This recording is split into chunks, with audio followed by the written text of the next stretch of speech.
Welcome. Today I bring you the preview of the next chapter of The Ambassador's Daughter. Geddes arrives home, so Rafika worriedly tells him that Moog is not well.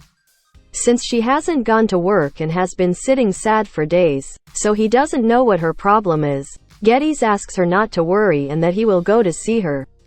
Geddes goes to Moog, but instead of encouraging her, he gives her an account just for her so that she won't bother him again in case she wants to give Akin 100k again.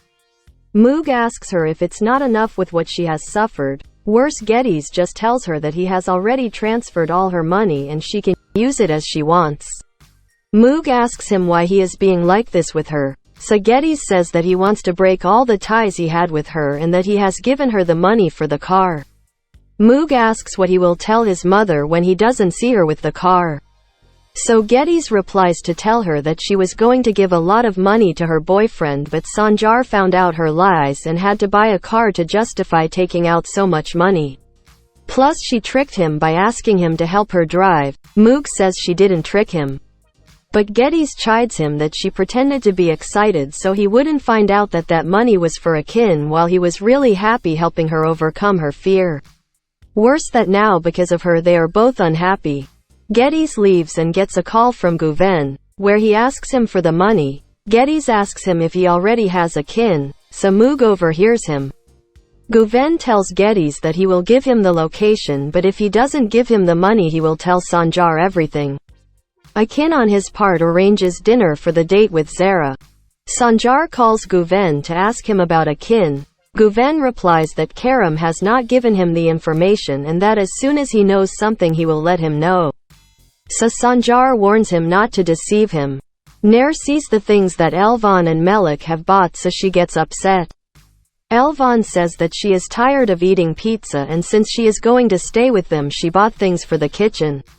Nair tells her that buying all that is expensive and she was planning to buy things little by little, so she asks her how she bought all that. Nair sees that Elvan no longer has her gold bracelets, so she asks him what he did.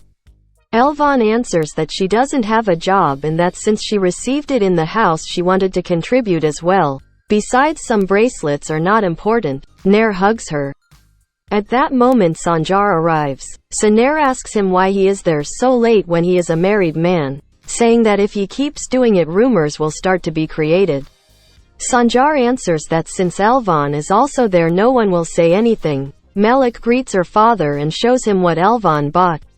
Sanjar asks Elvan why he didn't tell him he needed something and asks him to tell him how much he spent to give him the money. So Nair gets upset and tells Sanjar that that house belongs to her, Elvan and Melik, so if they need something in the house they will buy it themselves, so they don't need it. Kavurik takes Zara to her appointment and worries about leaving her alone with a man they don't know, but Zara tells him that Mert is a good man and asks him not to worry. Kavurik asks her to call him when the appointment is over to pick her up, so Zara agrees and goes in.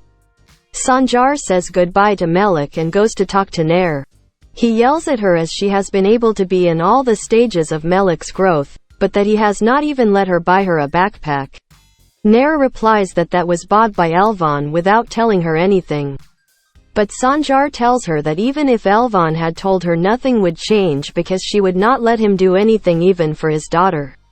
And asks how he will then be able to make up for the 8 years he spent without her. Nair replies that if she wants to then pay for what Elvan bought and that they will split the school expenses.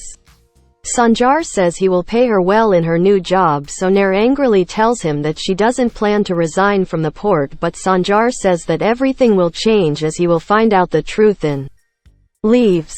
Leaving Nair worried, she calls Geddes. He gives her the address and Moog listens to him. Nair asks Geddes to let her go with him as Sanjar is up to something. Geddes agrees and goes after her, while Moog takes his car to follow him.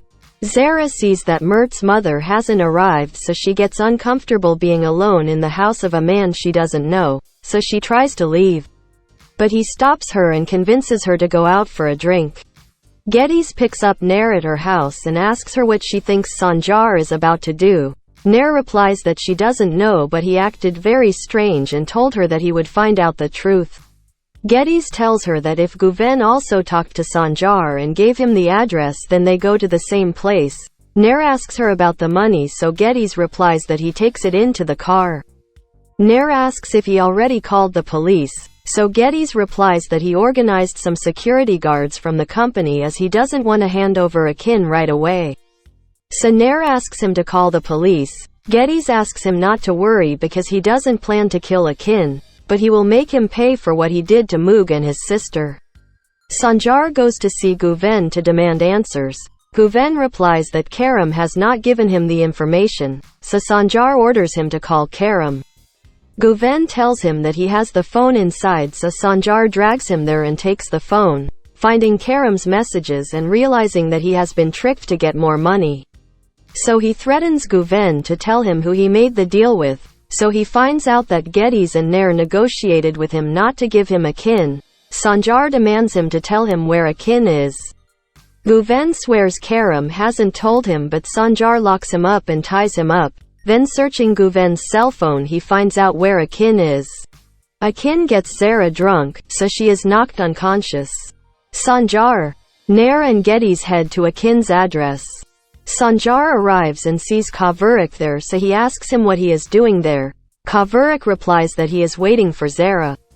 So Sanjar realizes that Akin has caught Zara. So worried, he enters looking for his sister. In front of a room they see his jacket, so Sanjar forces open the door. There he finds Zara crying and saying that man attacked her, and because she defended herself she ran away. Sanjar goes in search of Akin and finds him running, so he follows him. While Kavurik tries to help Zara, Moog sees Akin, so he helps him escape in his car. So Sanjar goes back to Zara. She apologizes to him, so Sanjar hugs her trying to comfort her. Zara asks him why he shouted the name Akin and if he knew that man. Nair and Geddes arrive, so they are surprised to see Kavurik. He tells them that Sanjar left and that he only left him the message that Akin escaped and that he has no more doubts. So scared, Nair says that Sanjar found out everything. Geddes asks Kavurik what happened, so he answers that Zara was there. So Nair realizes that Akin attacked her because of her. Moog and Akin reach a safe place. He asks her to leave the car, so she accepts. Akin thanks her and asks her to leave. Moog asks her for a hug, so he gives her one. Moog pulls out a needle and buries it in his neck, asking him if he really thought it would save him. Akin gets out of the car trying to leave, but is knocked unconscious on the floor, so Moog drags him away. Meanwhile, Sanjar is in the cabin crying, so Nair goes there to look for him. And so we end this preview. Until next time.